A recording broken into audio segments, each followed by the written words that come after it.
and thanks for staying with us. A truckload of grains intercepted by customs in Kebbi State. Also on customs report, the CG Task Force seized goods worth millions of naira for smugglers operating along the nation's border. Plus, more report on customs budget. I am Egiseme Idiye. Stay tuned. The Controller General of Nigerian Customs Service has continued to speak on customs budget with members of the National Assembly. He said that the approval of the budget will help the service to further improve the welfare of officers all over the country. For tax evasion and economic sabotage, thus high level of this relationship must be deliberately structured in order to broaden our tax collectivity. Page 8, Mr. Chairman and distinguished senators. 2022 expected income. The service proposed a budget expenditure of 369.14 billion for the year 2022, which will be sourced from the following sources. First is the 7% cost of collection for the year 2022. We expect to reap 151.84 billion. Two, 60% CISS granted by Mr. President, we expect to reap 60.12 billion. And 2% share of the NCS VAT collection, there we expect to generate 14.94 billion. And then the retained income for the year 2021 to roll over to 2022 is 114.39 billion. And the share of the excess of the 2021 budget, which of course we couldn't have made any effort of spending it because it was not budgeted, as a result of the of exceeding the target, we were able to get this amount also added to our own collection. The total sum, therefore, distinguished chair, is 369.14 billion. The expected income will be utilized as follows. First, personnel cost. We expect, if everything goes well, to expend 108.85%, 85 billion, or 29.49% of the budget on personnel cost. Then overhead cost. We expect to spend 45.89 billion, or 12.43 billion of the entire budget. Capital cost. The total cost here is almost all the bulk of our money will go on capital expenditure. And here, this is one of the few budgets that is I think nationwide, that you find out that much money is put in capital instead of overhead and personnel costs. So here Mr. Chairman, by the grace of God, expect to spend 214.30 billion, which is 58.08% of the total budget of 369.04 billion.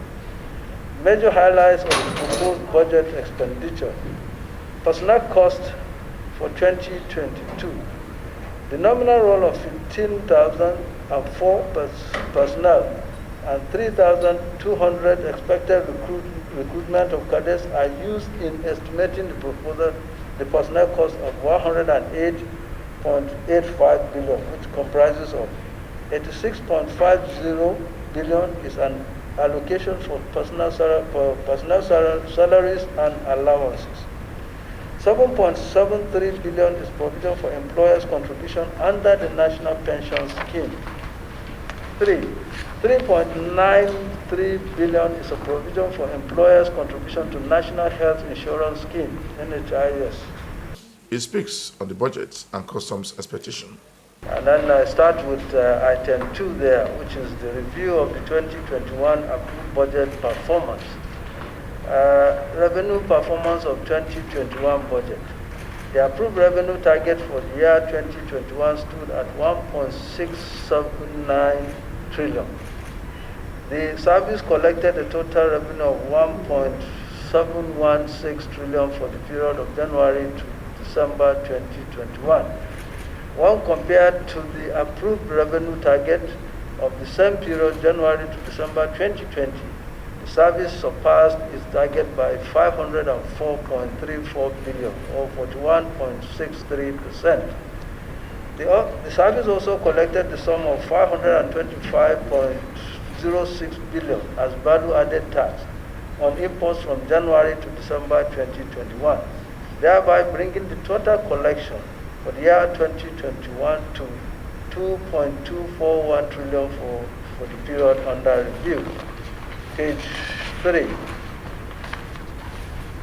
Most importantly, the above remarkable performance was recorded amidst the following militating factors. As usual, as always, we continue to state this because they are part of the militating factors against what we believe would enhance the collection of revenue and maximizing our collection. First among them is the standing government, the deliberate trade and economic policies, monetary both and physical, such as the restriction of 43 items from accessing forex at official window. While we are not saying we're not against it, and I'm sure the wisdom behind this is good enough, but it is one of those things that has reduced the amount that we would have collected. 2, the non-functional scanners at the various customs scanning sites. This factor has adversely affected the service's ability to carry out effective examination for selective consignment, and the chairman made mention of this in his opening remarks. 3, only 2 commodities, cigarette and alcoholic beverages, were under excise control within the period under review. So we are yet to get the directive to start collecting the 10% on carbonated drink, and also we are yet to come to terms of who is going to collect the telecommunication excise.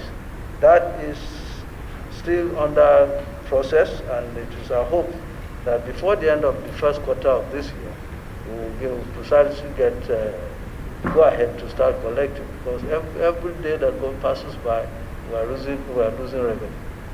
The management of Nigerian Customs Service has urged free trade zone management to always obey rules as approved by government.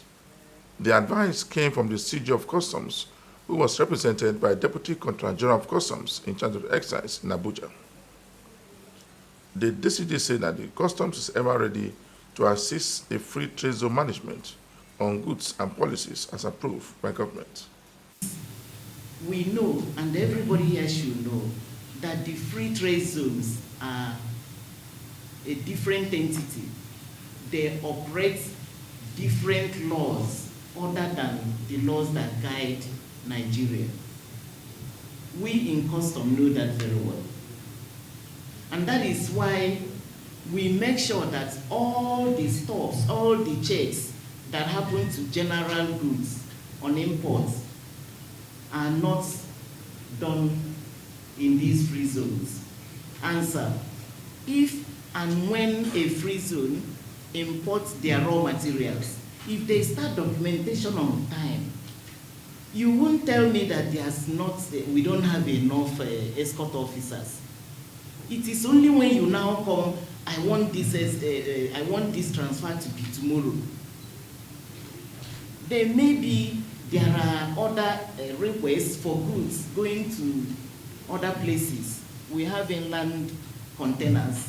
Some are in Kano in the east, even in Enugu where I came from, we have. So there are always requests. So you have to make don't wait for your goods to arrive before you start making those requests. That is what we call timely documentation. Once you do that, you won't have any problems. Taken care of as soon as the automation is in place. Custom will only inspect the goods that they have doubts about. As soon as this the automation is done, It is only when you won't see people every time they will call for examination. No, we are going to, and very soon, pass that era of physical examination, and then, all those stuffs is going to pass very soon, sir. And landing certificates, I agree with you that NEBSA is supposed to have a copy of the landing certificates. It's actually supposed to be, one should be for NEBSA. You are watching the program Customs Report. After months of suspension on the vehicle identification by VIN on imported vehicles into the country, the system has started operation in most of the seaports in the country. At the stakeholders meeting held in Lagos, the procedure and workability was showcased to agents and importers operating at the nation's seaport. The system will capture salvage and accidental vehicles imported into the country.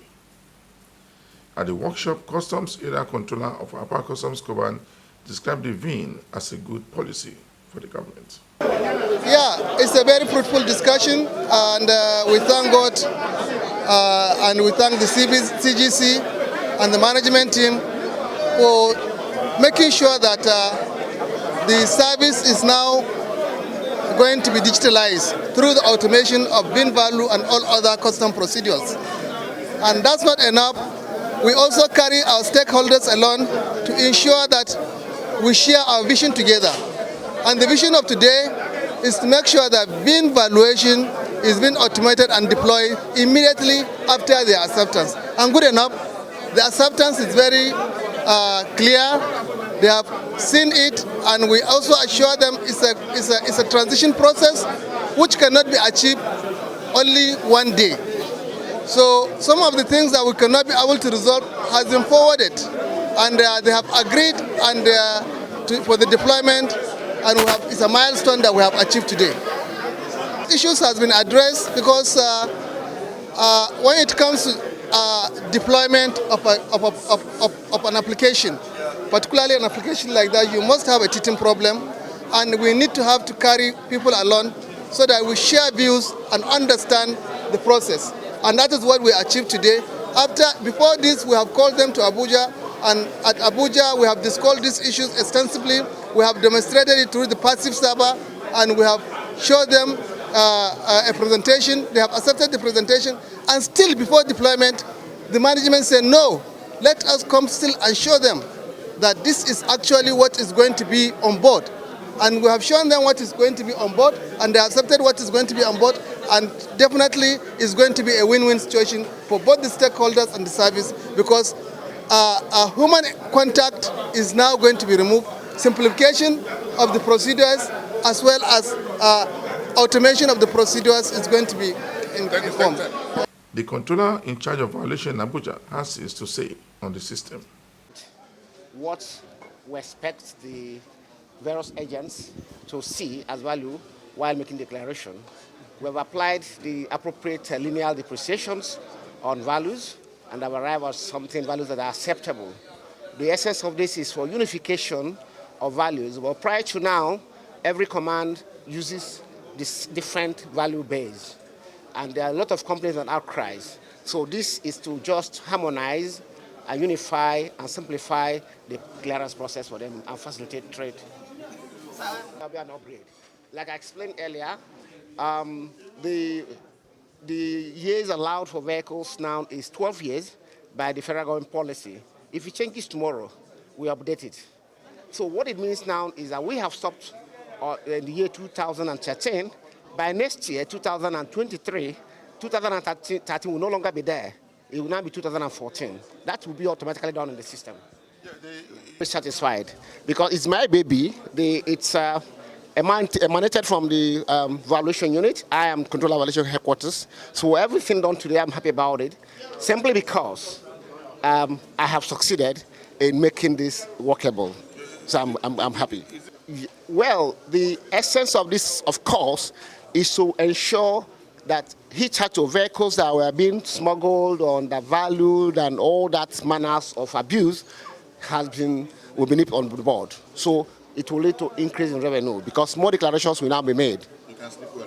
Why the controller Kiati speaks also on the system. The meeting was very interactive, and we had a good turnout of our stakeholders, and we shared ideas. They raised their challenges, they asked questions, a lot of their concerns were addressed, and I'm sure the feedback will be taken back to the management for other issues that will come up in the future. Now, you know, when you introduce a system, there will always be challenges. But we cannot afford to remain in one place. We must make progress, like all other countries of the world. So the VIN valuation is a very good system. It brings predictability. It adds security value. We have the issue of stolen vehicles. That will eliminate that. Trade facilitation, so many. So it was a very good meeting. And I can assure you there will be further engagements in the near future. It's not a one-time event. There will be continuous engagements. While the Tinker Airline controller has his to say and commended the management and the CG for the program. We have no other thing to say but to say thank you for this administration. Thank you for our CGC, Colonel Hamid Ali retired, for making this VIN valuation solution possible at this time. Because this VIN valuation solution has been what we've been looking for to ease doing business, to facilitate trade, legitimate trade, and to standardize value across all border stations. And today, we're happy that after this stakeholders meeting, we had over 99% buy-in of the stakeholders. I congratulate the service under the able leadership of our CG. We have not had this good, but we thank him that anytime we talk about IT solutions, he's always there to advise and to support. This VIN valuation would do a lot of things. It will give us accurate statistics for national use. It will ease integration of all MDAs to our 962 when it comes to vehicle. It will also facilitate legitimate trade. This will allow us to have data on all vehicles coming into this country, and it will help us track, for instance, all the vehicles used, either stolen or that are used by people that don't want this nation to have peace. We thank you, our CGC. We cannot thank you enough, but we are most grateful that today we could have the buy-in of almost all the stakeholders. And we know by the time this thing comes go live on Saturday, we will have a seamless clearance of vehicles all over this federation.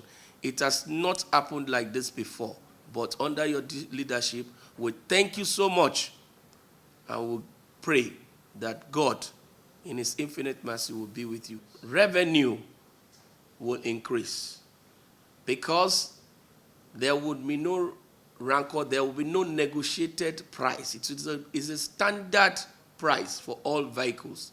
And with what they displayed today, with the buying we have, there would be a high throughput of vessels bringing in vehicles into the country.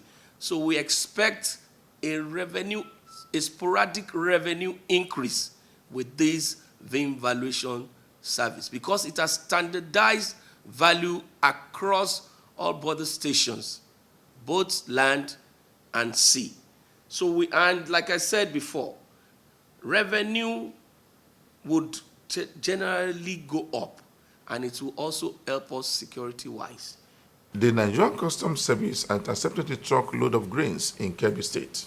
The grains were being smuggled out of the country before the customs intercepted the truck.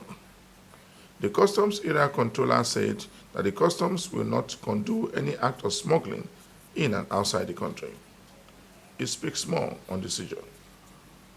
Within bringing KB Metropolis, transloaded it into another truck in order to beat our checks and headed back to smuggle the same grain out of the country.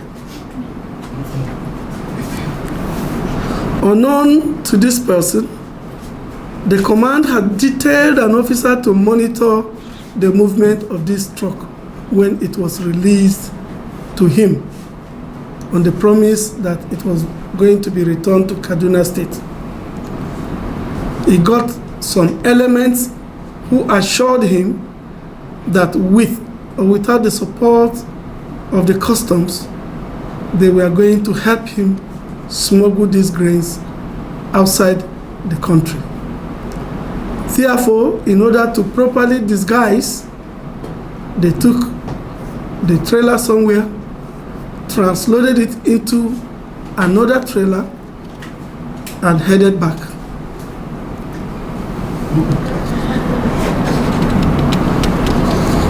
It is noteworthy to mention that the ongoing crisis between countries that are known for grain production has created uncertainty in the global grain market.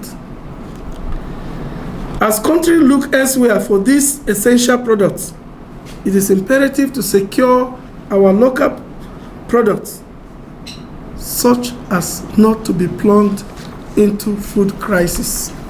The Controller General of Customs, CG Task Force in charge of Zone A, has smashed a syndicate that specialized in smuggling goods outside the country. He condemned the act of smuggling, saying that the system is killing the nation's economy. The federal government, through the Ministry of Health, has banned the production and importation of codeine because of its gross abuse. All patriotic citizens are enjoined to support the fight against smuggling of any kind. The quest to smuggle foreign parboiled rice into the country has been on the increase. Despite desperate efforts by the federal government to encourage local production, the attending effect of smuggling foreign rice into the country includes but not limited to increase in rate of unemployment, draining of the nation's foreign exchange, and health hazard, among others. Just before the end of this week's edition of the program Customs Report, we brought you a report where goods worth millions of naira was intercepted by some various commands in the country. For me, Igiseme Edine, thanks for watching.